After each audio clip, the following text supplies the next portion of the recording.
Denisa! Shpërblem Denisa! Mirëmëngjes! Mirë se na ke ardhur. Mirë se gjeta. Mirë se na ke ardhur. Faleminderit që edhe sot na je bashkuar për të dhënë parashikimin e horoskopit për fundjavën dhe për javën që vjen pas. Dal nga dal, të mezi po presim. Këtë herë të gjithëve. Të gjithë. Ka marrë shumë ankesa. Ashtu ë? Nuk jam unë përgjegjëse, nuk e çojmë mbrapsht Merkur, por është dëmi e thjeshtë është lëviz. Jo, se nuk jemi vetëm ne që presin, janë dhe gjithë njerëzit që na rrethojnë thotë këtë herë akoma ai Merkuri edhe këtë herë janë ndikuar shumë të gjithë. Vërtet që kam pasur shumë ankesa, jo thjesht nga binjak dhe virgjëresh, kam pasur vërtet ankesa nga shumë persona. Nga ata të cilët kanë në jetën e tyre një binjak dhe një virgjëresh. Bahuni fort. Ata apo më bahuni fort. Mirë, atëherë, flasim fillimisht në vijat e përgjithshme se si do të jetë kjo fundjavë, më pas i marrim shenjat tek e tek se cilën prej tyre.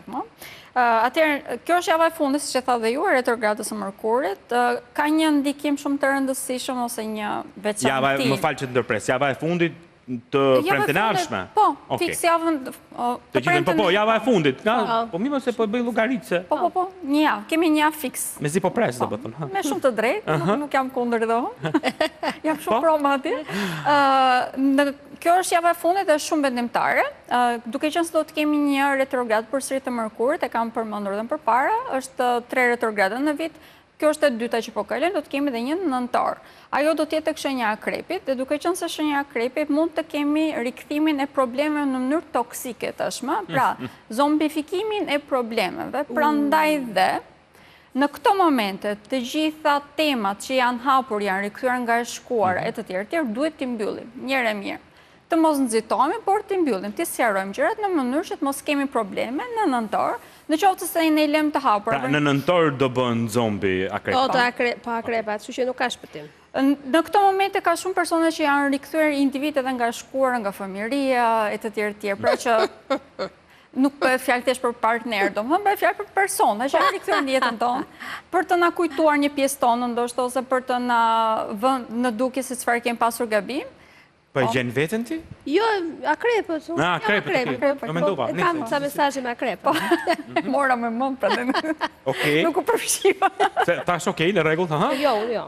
Ndërkohë që në nëntor, siç e thash, të njëjta tema mund të hapen, por tashmë në mënyrë pak më problematike. Prandaj në këto momente duhet të jemi të sigurt që po i mbyllim temat problematike, le të them, ose ato që janë toksike. Kjo vlen për të gjithë kjo periudha kështu? Për të gjithë. Për të gjithë. Pra, çdo gjë toksike, çdo gjë toksike, çdo gjë që kemi më dyshje, çdo gjë që kemi pezur, çdo gjë që e dim që na ka dëmtuar, çdo gjë që e dim që nuk ka të ardhme, në këto momente duhet ta mbyllim me lezet. Me lezet, okej. Varet nga lezeti gjithsesi. Atëherë nisim nga edhe një tjetër që është shumë e rëndësishme, kjo është në datën 22, pra ditën e mërkur, do të kemi kalimin e diellit tashmë tek shenja e Luanit.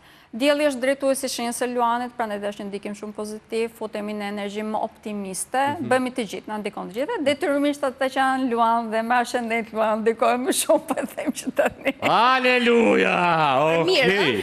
Mjaftonin. Për mirë. Mrekulli. Me këtë rast, gëzuar ditëlindjen të gjithë atyre që kanë lidhur në këtë shenjë. Okej. Gëzuar shoqë stima.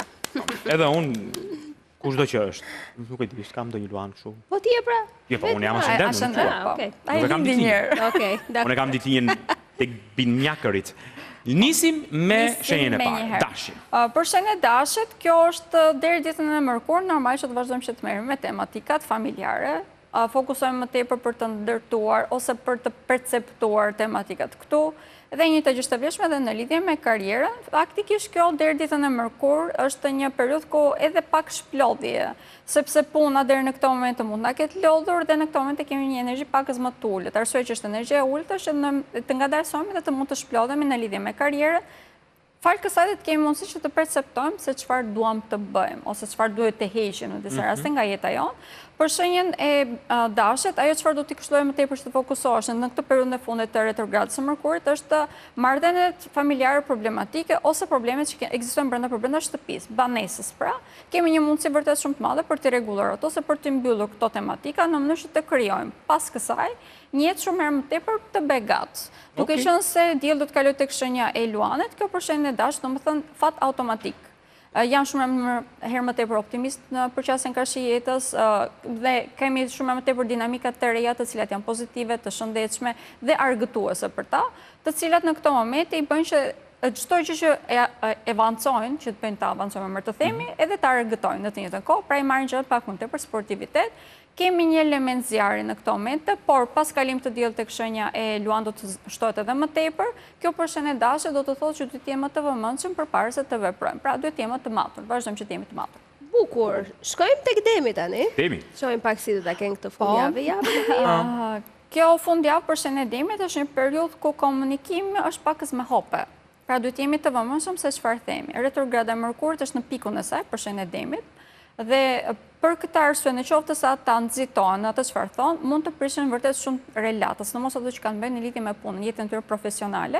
Ndërkohë që duke filluar nga dita e Mërkurit tuti, duke qenë se dielli do të kalojë tek shenja e Luanit, për ta domethënë të gjitha këto relata profesionale, të cilat i mund t'i kenë prishur ose dëmtuar gjatë kësaj periudhe, duke filluar në vazhdim të javës, më themi, do të fillojmë që të vëmrej një lodhje e cila mund të prek shumë edhe marrëdhëniet familjare. Prandaj dhe që të krijojmë një komunikim më të shëndetshëm gjatë pjesës së parë, edhe gjatë fundjavës, edhe gjatë pjesës së martë, është shumë më e rëndësishme për shenjën e Demit. Ndërkohë që me kalimin e diellit tek shenja e Luanit kemi ndikim shumë pozitiv për sa i përket familjes, shtëpisë. Pra, pavarësisht se mund të dalin probleme, nëse ne jemi të matur, këtu futemi në një fazë ku mund të ndërtojmë më tepër begati, sepse futemi në periudhën ku duam të përjetojmë luks dhe kemi edhe mundësi që ta bëjmë këtë, par të shplodhemi. Në të vërtetë kjo është një periudhë për shenjën e Demit ku duhet të shkojmë me pushime, duhet të shplodhemi pak më tepër, duhet të shijojmë pak më tepër jetën, duhet të qëndrojmë pak më tepër jetës së tyre profesionale për këtë arsye thashë, mos i dëmtojnë gjatë pjesës së parë në mënyrë që të ketë mundësi që ta shijojmë pasi të kalojë dielli tek shenja e Luanit.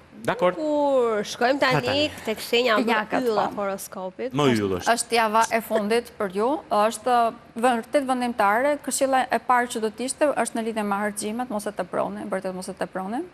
Nga ky moment apo ato që kemi harxuar vlej? Ato që keni harxuar janë të shkuara, nuk themi do të mbrapsht shikojmë. Të javë nuk duhet të harxojmë, ë? Nuk do t'ju këshilloja.